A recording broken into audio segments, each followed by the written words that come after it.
Hi, everybody. Today's September 30, 2024, and it's a little bit later into the day in Beirut, Lebanon, where my guest, Eli Khoury, is. I came upon him through X, and he's a journalist, writer. Eli, tell us a little bit about yourself and obviously the situation in Lebanon and Beirut. Well, I'm technically not a journalist. I'm more of a publisher and a comms specialist, mainly strategic, political, and brand comms, and a publisher on the side as well. However, I'm generally an activist, and I do express myself sometimes heavily on X and other social media platforms. I'm sort of like in your face type of, I have no objective. I don't want to become neither a minister nor a deputy, or none of that. So I'm allowed to say my thoughts freely, if you wish. Yeah, that's me. Well, I like that. At our peril, some of us do that. I tend to, speak my mind. And, it works out one way or another. People either, like you, hate you, but if there's, you wind up with a different crowd of people sometimes. I was interested in your interview, you were being interviewed perhaps. Perhaps you can frame that with us. I saw it kind of making the rounds. You're talking about all the people, who didn't quite care about, victims in Sudan, victims in Syria. Yeah, frame that discussion narrative a little bit for us. Well, I need to give you a bit of a parenthesis, historical parenthesis. I mean, recent history.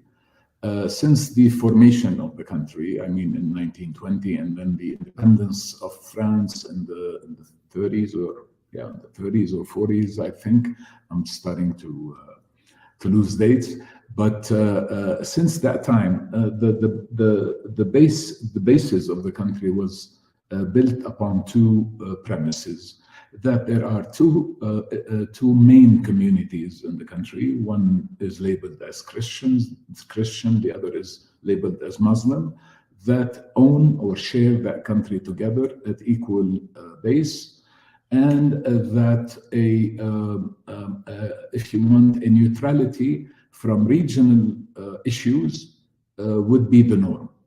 We lived this way up until roughly the 40-something, late 40s or 50s, where we had even a non-aggression agreement with Israel, and things were supposedly going to be happily ever after. I would like to remind everybody, at that time we used to be called the Switzerland of the Middle East, not because we looked like Switzerland, but because the economy was one of the highest in the world, the progress, zero illiteracy, you name it. Any index, you would find it at its best then. Then Nasser happened. And then half of your community, and a lot of even the Christians who tend to lean left or towards Arabism and stuff like that, bought the story, and they all started believing in what is started to become a historical cause between Arabs and Israel, or Muslims and Israel, rather than taking it to what it really is, i.e. technically an Israeli-Palestinian issue, right? Now, that was an overwhelming, if you want, mood, especially among the Sunni majority in that part of the world, whereby everybody felt, if you want, anger or whatever you want to call it, and Nasser represented that sort of dream. We all know the story after that. Nasser tried to shake the country in 58, whereby he wanted it to become part of what is called the axis of resistance. Not resistance at that time, it had a different name then, while Lebanon was supposed to be neutral. However, it seems that Nasser had some common sense in his mind and left us alone and decided that yes, Lebanon is no country for waging wars and things like that, and left us alone for a while. But after he really stirred some troubles, unnecessary troubles, that tallied, if you wish, with, if you remember, the 58 American Marines landing in Beirut. That was around that time. Anyhow, that story did not end there, as we all know. Then came the PLO, and I'm not going to delve into the details of when the PLO came into Lebanon and how, mainly through Assad's regime after they fled Palestine. So we ended up with the PLO, and the PLO decided to, roughly speaking, use the country as a replacement, use our country as a replacement. The war was not at all Christians versus Muslims, as even the most, if you want, learned media would like to portray it. It was never is. It was never that way. Meaning, yes, it might sound, the fanfare might be of religious context and what have you, but the base has always been political. It's really, really East and West. It's really, really democracy versus autocracy, or free market versus oligarchy, and things of the sort. However,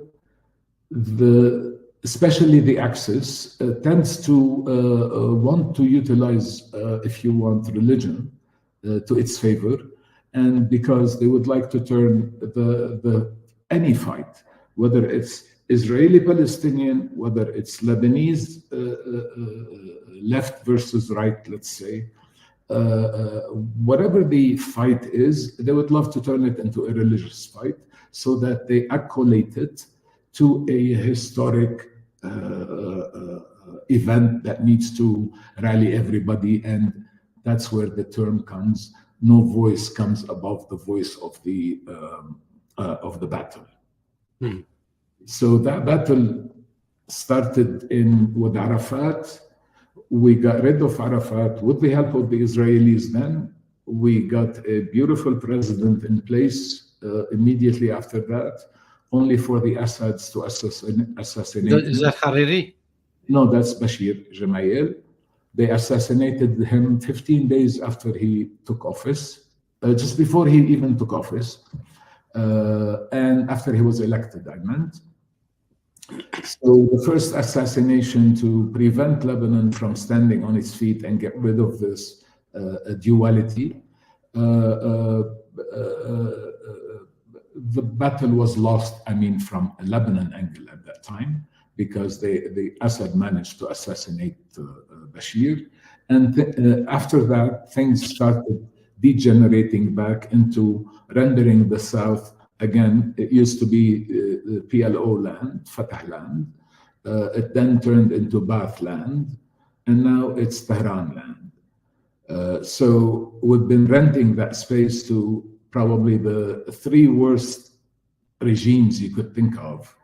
They are so outdated, it's almost fun to criticize them. Because really, and I have a parenthesis here. When I read some of the mainstream respectable media and even mostly left-leaning, if you wish, or too far rightish or whatever, the way they look at the situation is hilarious, actually. They understand nothing of what's happening. They just see black and white and no blurs in between. No, the reality is as simple as that. There is something called the Axis that has a dream of a fight that will never end, which is called from the sea to the river. And that means we will never end. It doesn't even accept a two-state solution. It just wants everything. And guess what? The same thing happens everywhere else in the region. That's what was happening in Lebanon, in Syria, and everywhere where Iran sets foot in, or Baath used to set foot in, for that matter. So at this stage, well, we were hostages. We are still briefly hostages, but at least the Operation Freedom have started, if you wish. If I want to describe it to you, there was someone standing at the door and at the window and at the balcony, claiming to own the place, claiming to decide on behalf of the place, of course forcefully because he's loaded with guns.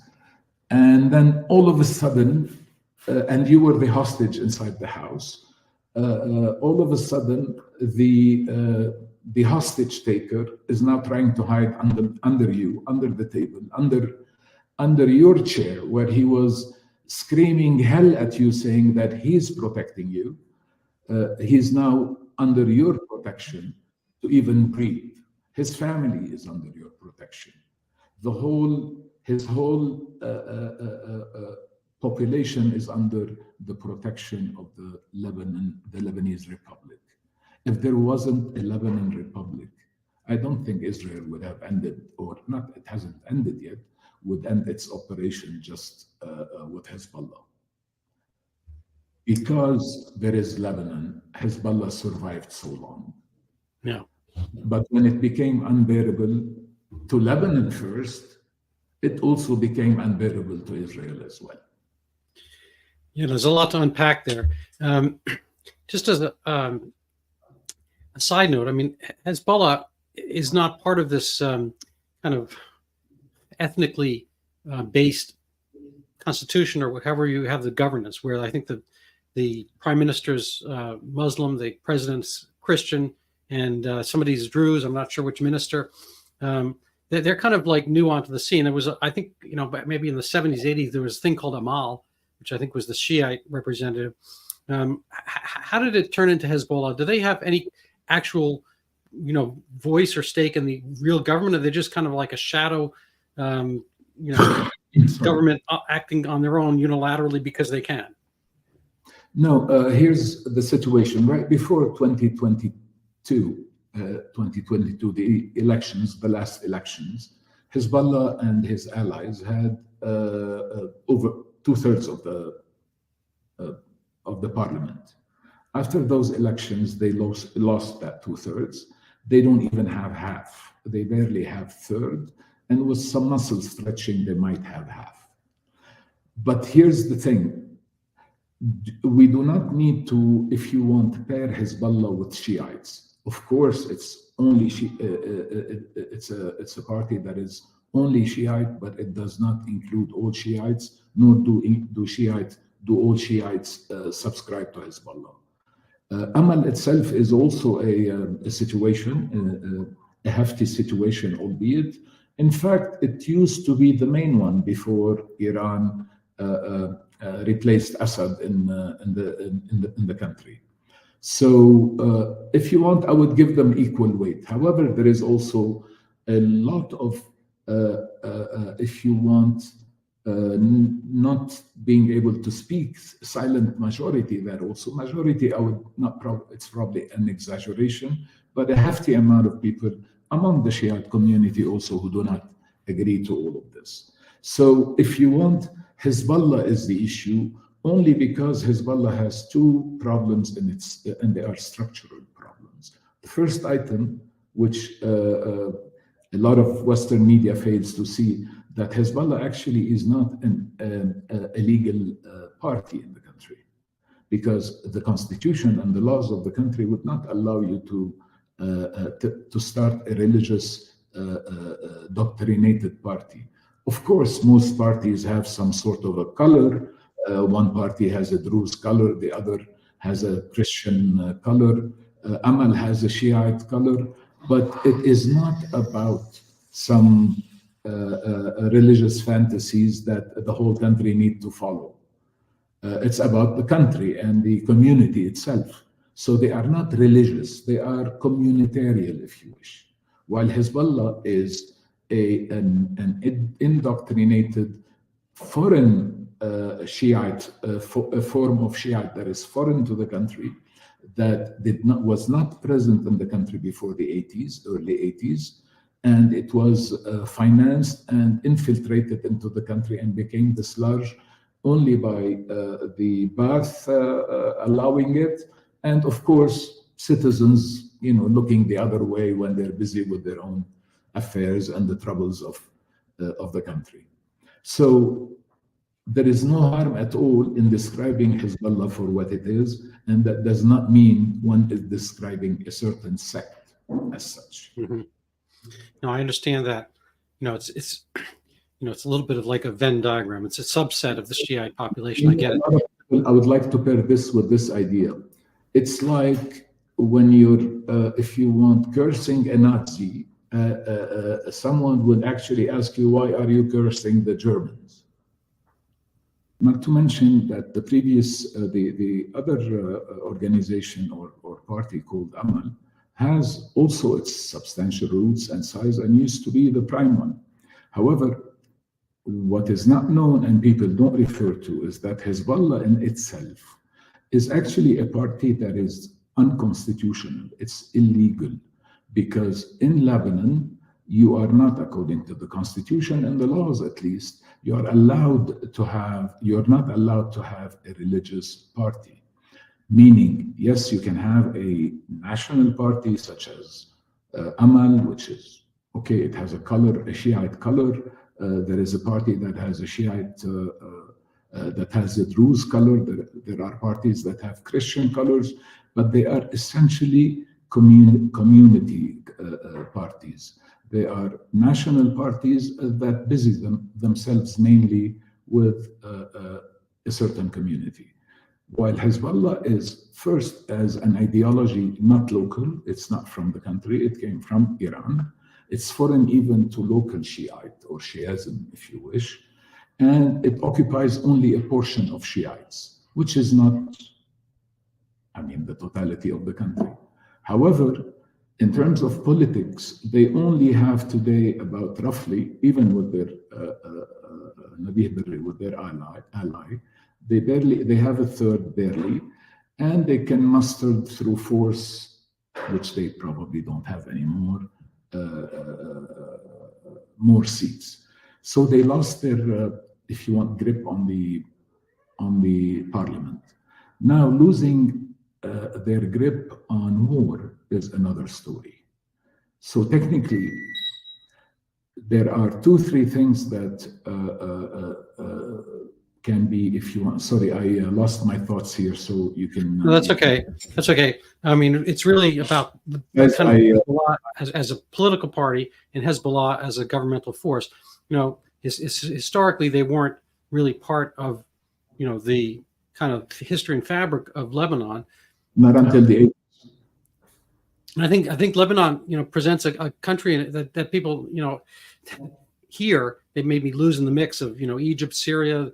They kind of, lose the distinction of Lebanon's unique situation. As you were mentioning earlier, it formed out of, as a colonial France, I guess. But it was intended, there was a substantial Maronite Christian population. There still is, but I believe it was majority Christian. And there were, the concept was to provide kind of checks and balances politically and give people shares of the government. And so it's a unique situation. And not only was Lebanon the Switzerland of the Middle East, but Beirut was seen as the Paris of the Middle East. And it had the best universities, the best kind of governance and efficiencies and so forth. And that, it wasn't always like at war. It seems like war has been applied, externally to a fair extent from the PLO. When I guess after the Black September, they got expelled from Jordan and made their headquarters in Lebanon, and then they got expelled from Lebanon back to Tunisia, I guess.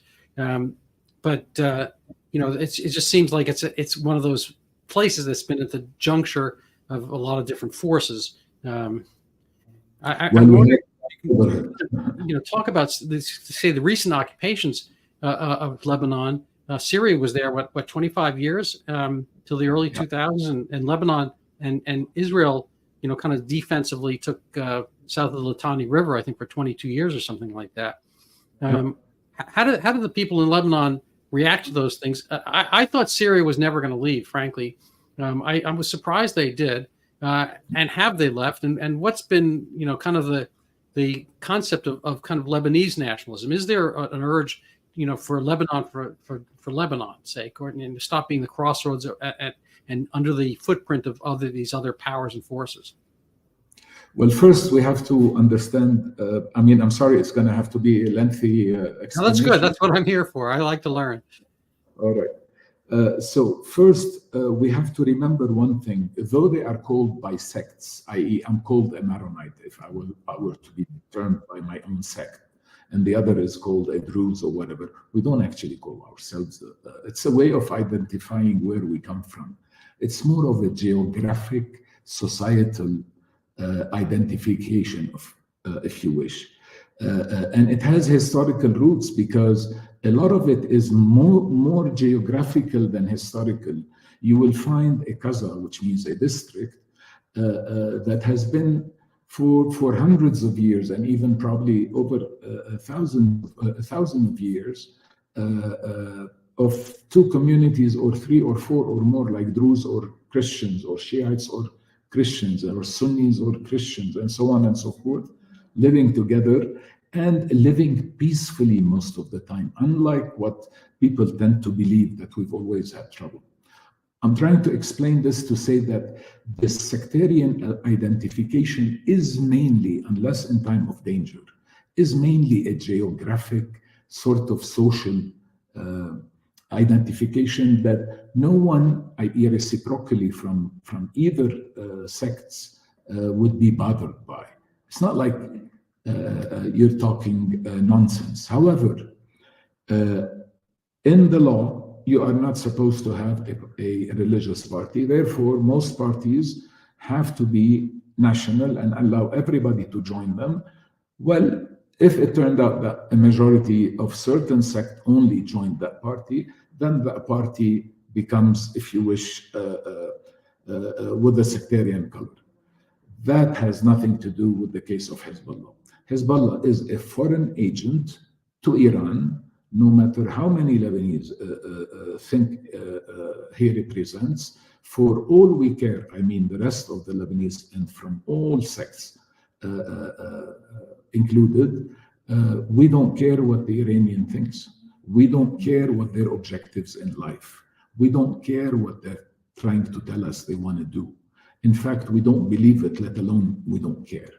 So the same thing we tend to want to say to Iran, we can easily and want to say to Hezbollah, except until yesterday or the day before, we couldn't really, because at the end of the day, they could kill you. You are either assassinated or they take down to the streets, block the country.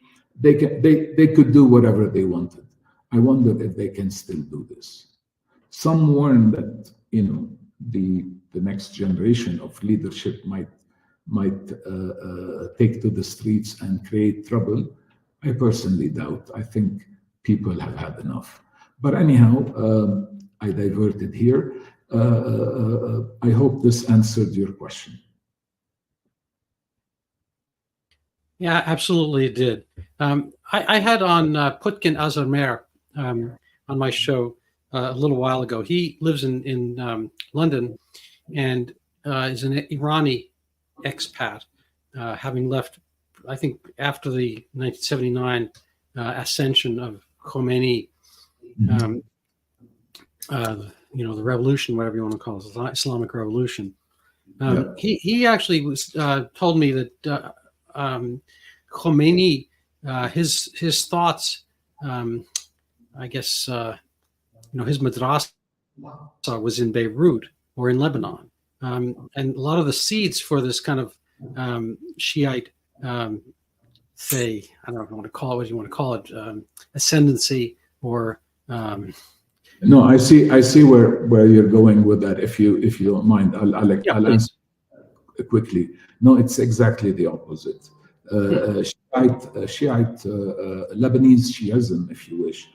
It's called. I'm no expert, by the way. So if I make any mistakes, please do not jump on me. I mean, for the audience, that is.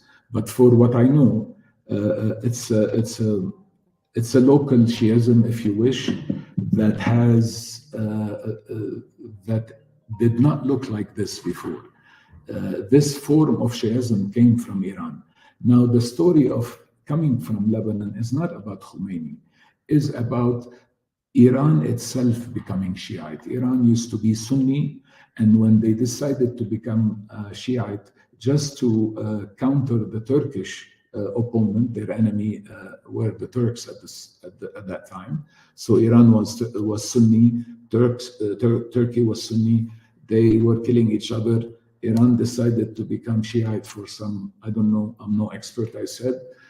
And it seems that most of their scholars of decent, normal, soft, if you wish, Shiism came from Lebanon, apparently. Not the one that Khomeini preaches. That's the one that is more of a common item rather than anywhere else. It's not even an Iraqi item, i.e. Najaf. No, it's more of an Iranian, if you want, influence. Yeah, that's informative. So maybe we can kind of, well, I don't want to quite fast forward. I'd like to stop a little bit. I was reading about Rafiq al-Hariri, partly inspired by your piece on, I'm going to get his name wrong unless I check here. You had a piece on Samir Kassir. I'm probably saying it wrong. Can you just kind of fill in that era? I mean, this is after the assassination. You're saying Assad-backed assassination of Bashir Gemayel. Then we had kind of another assassination. Not kind of. We had another assassination.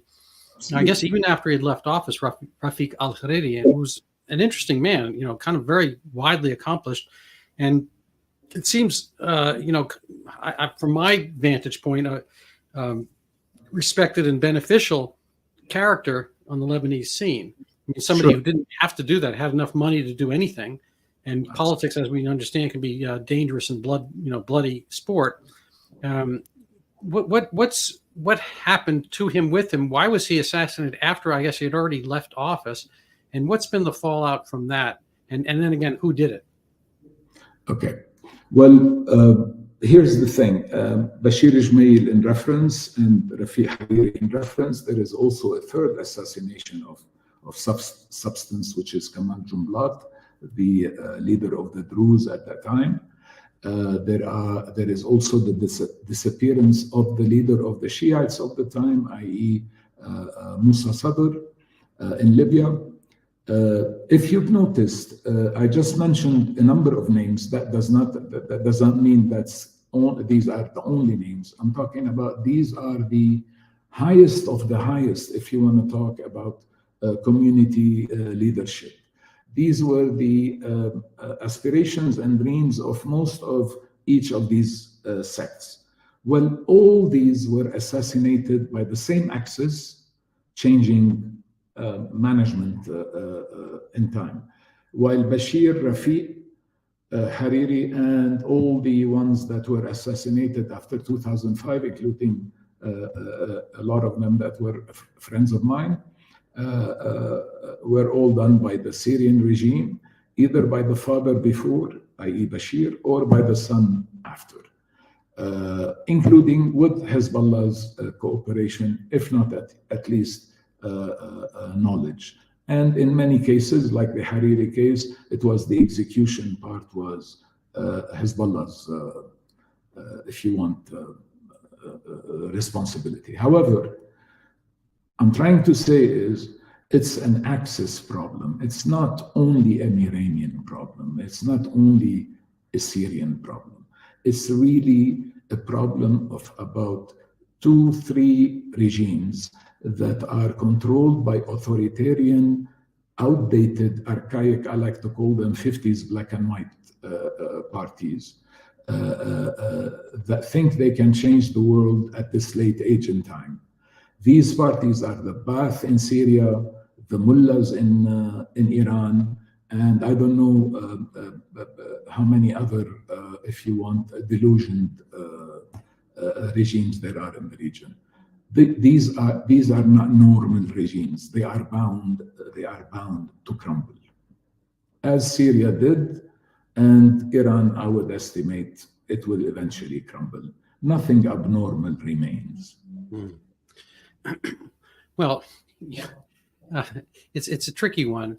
There's an old parable I'll try to be quick with it. But there's a mouse who gets stuck on a peninsula. It's in the water. The tide's coming in. He's getting stuck. It's turning into an island, and so he wants to go back and see his parents and whatnot. And there's it's either a snake or scorpion, however you like. Well, I'll use a snake. Snake says, "What? Get on my back, and I'll swim over to the other side." And the mouse says, "Well, you're a snake. You're going to eat me." He says, "Well, fine. You stay here. I don't care."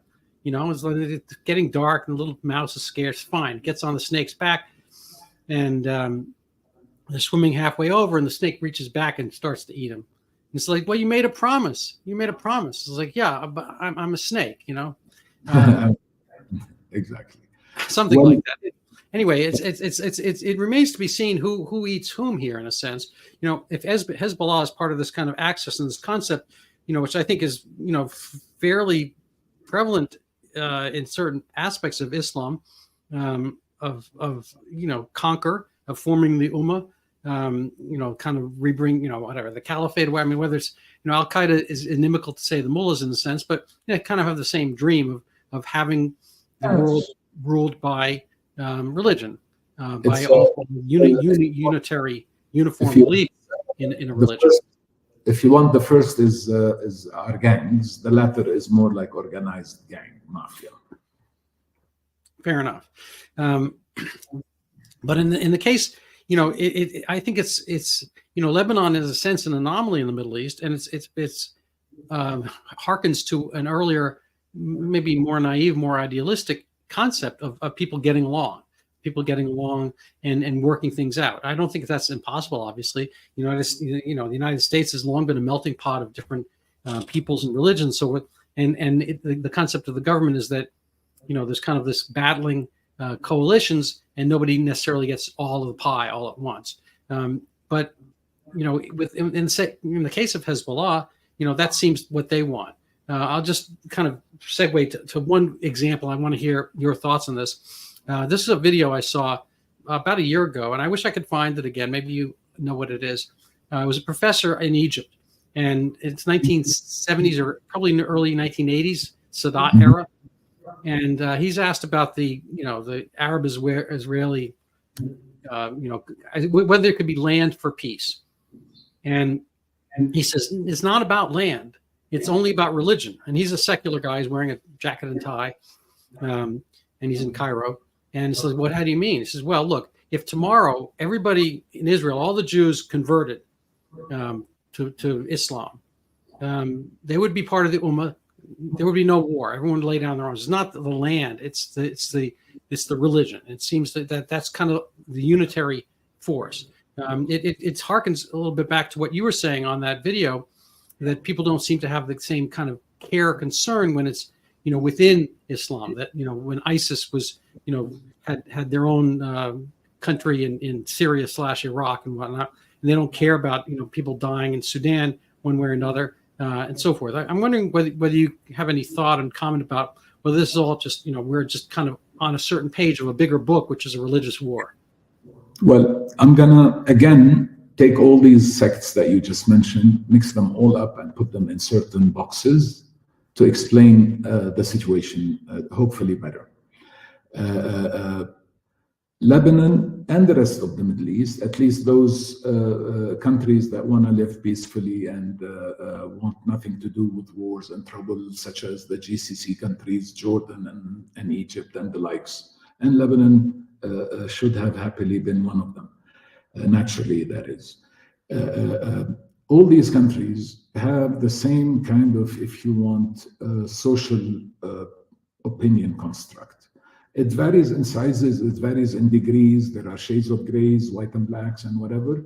But these are the, if you want, two main components and with each two subcomponents. There is a component that believes that the country comes first. There is no ummah, no religion, nothing that supersedes the country. I.e., one can be Lebanese, Muslim, Christian, or whatever, can be Egyptian, Muslim, Christian, or whatever. All these feelings are put aside when it comes to the country, and the country comes first. That's one camp. The second camp is the Ummah type of people, and they're not only religious. Some of them are, if you want, nationalist in the negative sense, if you wish. They believe in the Arab Ummah or some bigger Ummah, with a lot of religious connotation, of course, but that's besides the point. These do not care first about the country that you're in. They do not care about Lebanon first. They do not care about Jordan first, or Egypt first, or Saudi first, or first. They care about whatever, if you want, hallucination, in my opinion, they have in their mind, and then the country. Now, I said there are two main camps. Within these two main camps, you have in the good camp, you have also those who, you have a portion that doesn't really mind or care or has an equal, if you want, view of Palestinians and Israelis, even when there is a religious factor to it. Some of them are this way. Within the same camp, there are those people that, no, they do feel anger and they feel resentment to Israel at the account of the Palestinians and Gaza and all the horrible stuff that is happening. However, they stop at that, i.e. they do like every decent Arab or neighbor would do. They can help, support, whatever. So these are, I call them the normal people. Now you have the others. Some of them are religious fanatics. Some of them are nationalistic fanatics. However, it's a code for religious tones, if you wish. And of course, on the left side. Now, suffice to note that these four boxes exist, irrespective of which size, which is the prominent, or which are the prominent boxes size-wise, depending on which country or society you're talking about. Everything changes depending on which box is the overwhelming power or the one in control. Whether through peaceful means, i.e. legitimacy, such as in monarchies, or through democracy, such as in probably the only Arab republic in the region that is fully democratic, I think, by now. No, I mean, there are more, maybe. However, that's not the point. So it's either peaceful democratically or monarchically, if you wish, or by force, such as Hezbollah, such as Ba'ath, and the likes. So once you classify these, irrespective of whose religion, or an overwhelming religion or sect in one of these boxes, doesn't change really anything. This is more of the rhetoric. The reality remains a way of life and how one wants to go to work the second day or not. No, I appreciate that. I listened to the commenter Brigitte Gabriel, and that wasn't her name. She was Lebanese Christian, and you know, in the 70s, I guess, you know, there were murders in and around her village, and I believe from her parents, she emigrated. There was this kind of a big migration out of Lebanon by the Maronite Christians, I think, more. Has that settled down after the Syrians left?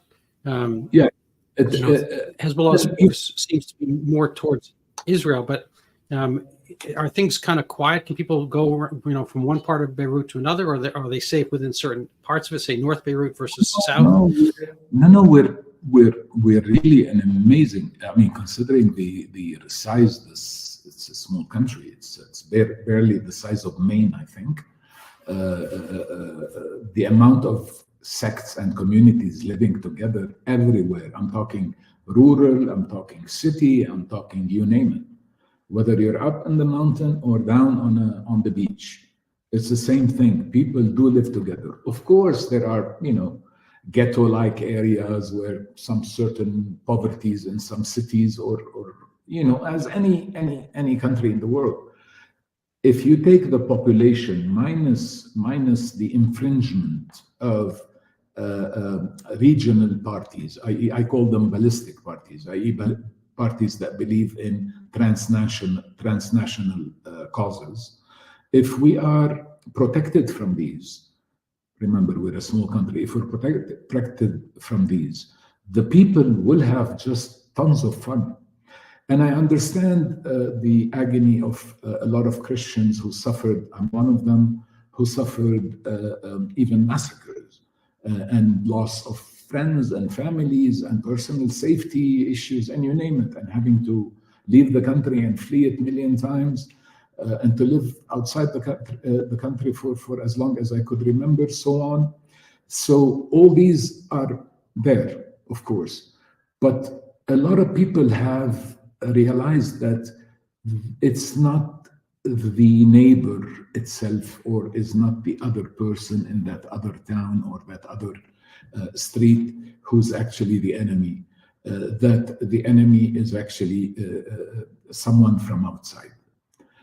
Some people do not agree to that completely, of course. Some people still carry on both sides. Christians, Muslims, Druze, you name it, they still carry that extreme conservatism, if you wish, and consider it that it's a Christian-Muslim issue or vice versa. Yeah, there are still those. But if you talk to educated people, intelligentsia, normal working class people, no, it continues beautifully. So let me ask you a question. This is somebody similar name to yours, Jonathan El Khoury. I'm going to read this bit. I suppose I don't know if maybe you've seen it. As a Lebanese, this is one of the happiest days in Lebanon's history.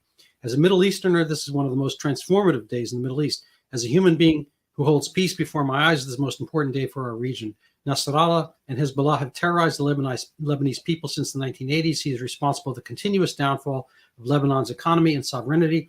He bears responsibility for countless assassinations of fine Lebanese men and women solely for opposing his grip on our precious country. And he goes on, responsible for slaughter of thousands of Syrian, other atrocities across the Middle East. Every Lebanese and every decent human being should feel joy at the downfall of one of the greatest evils of our time. Now we have a real chance to look forward, ensuring Hezbollah's weapons are handed over to the Lebanese authorities and sitting down with Israelis in the West for genuine negotiations of normalization and peace between our countries, Israel and Lebanon. I don't know if you want to comment on that.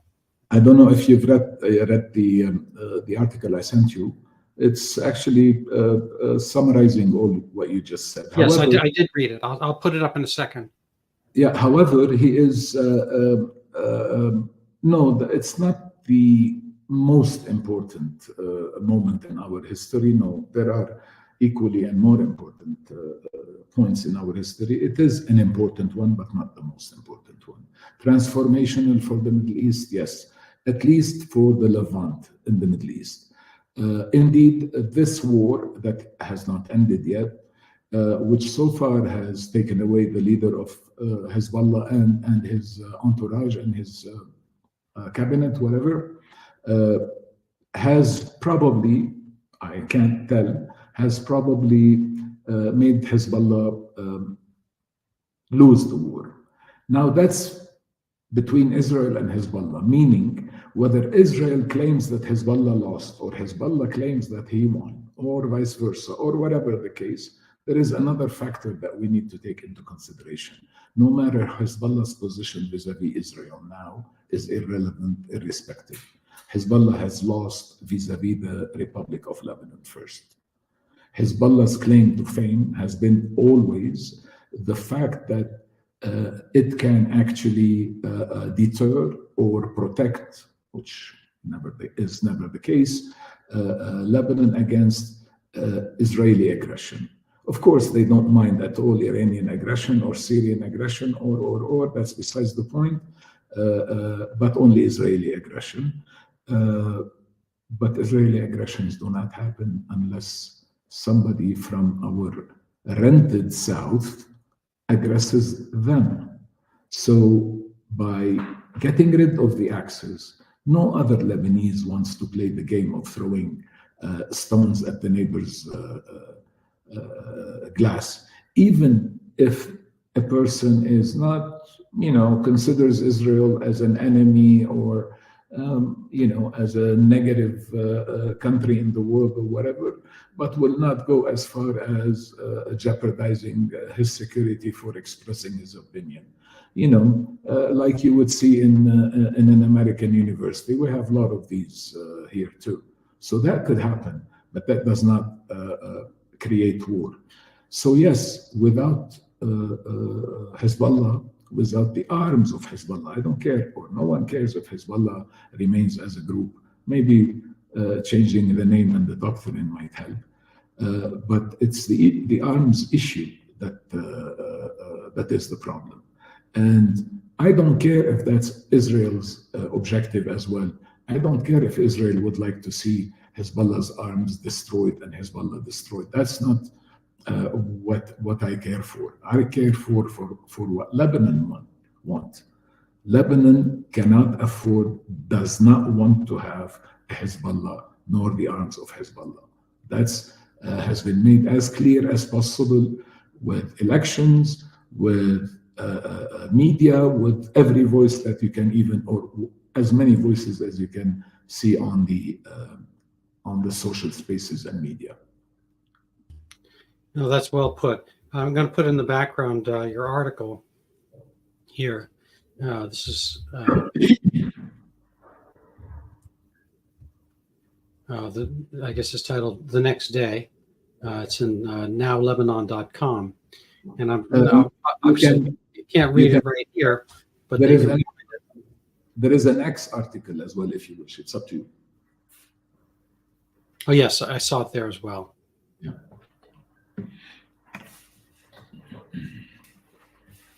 So tell us your thoughts about the next day.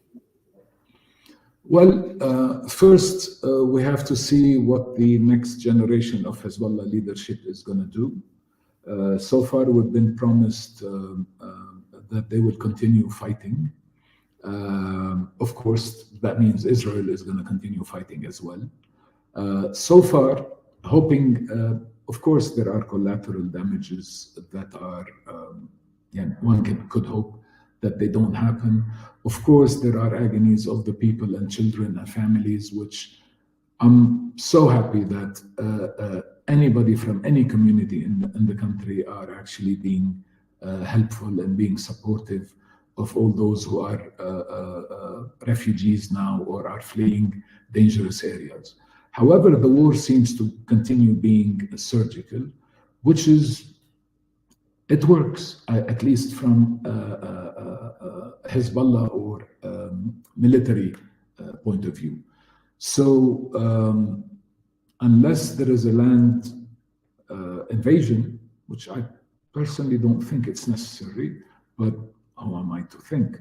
But the war can continue like this and Hezbollah won't be able to survive it.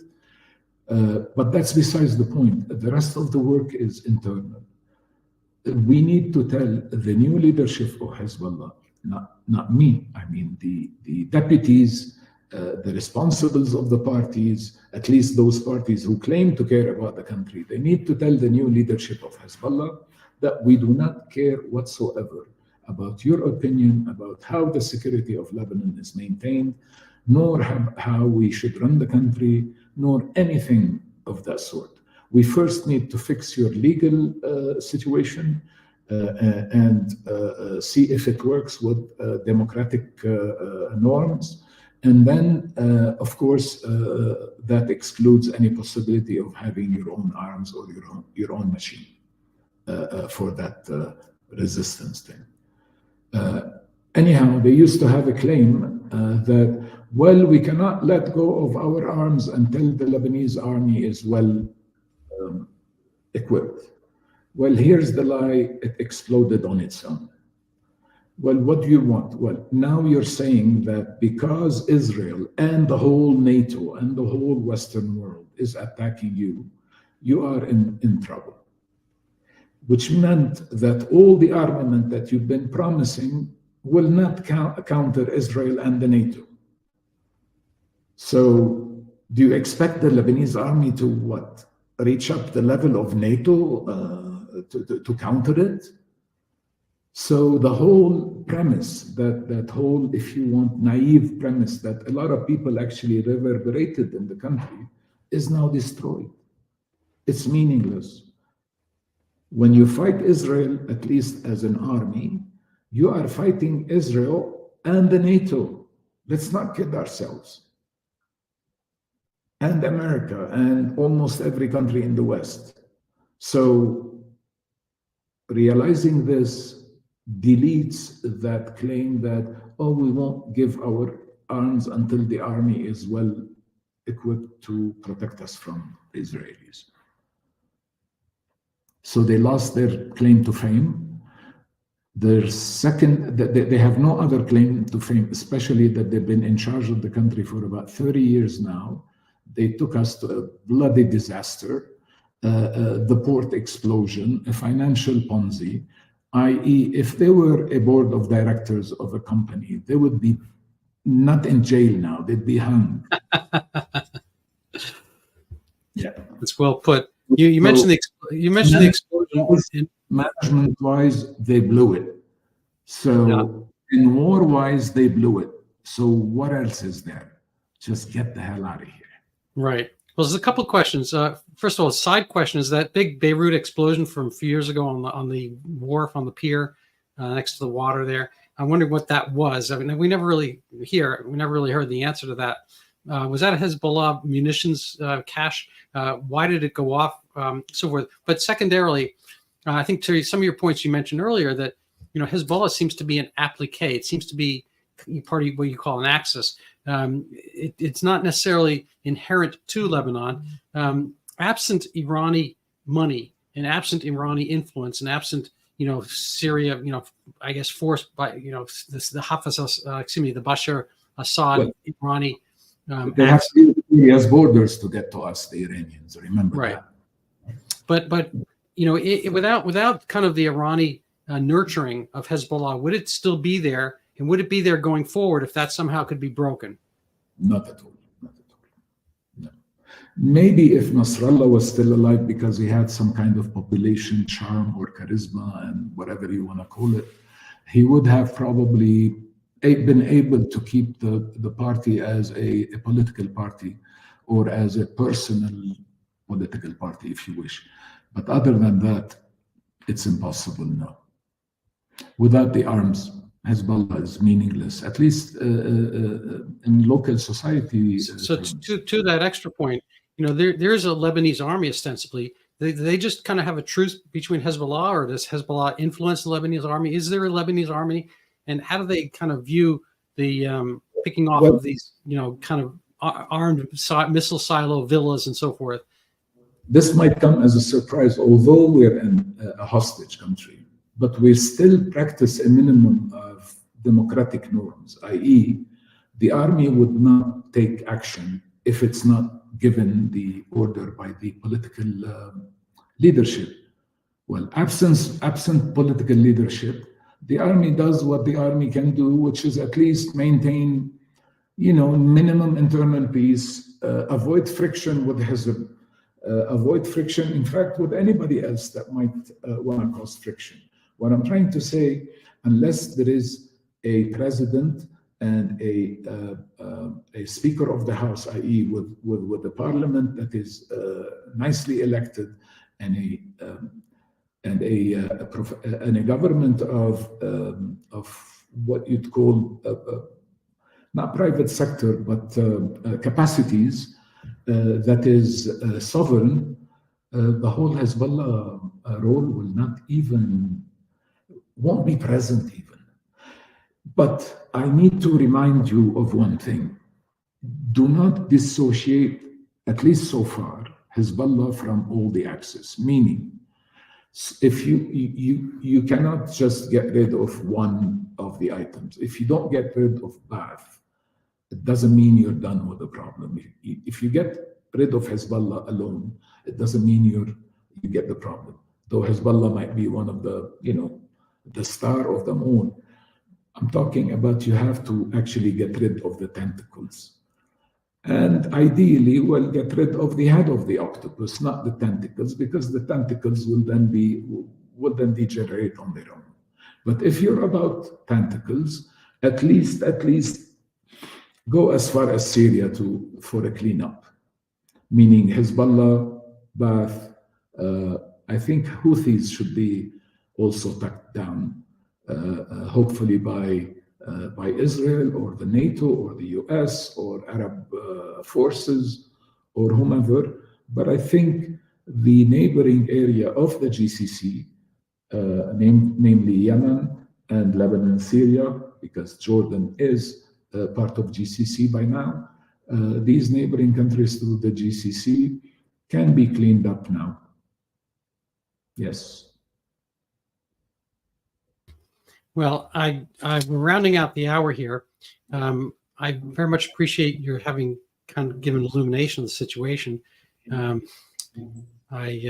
wonder if you have any closing remarks and thoughts. Well, thank you for this opportunity.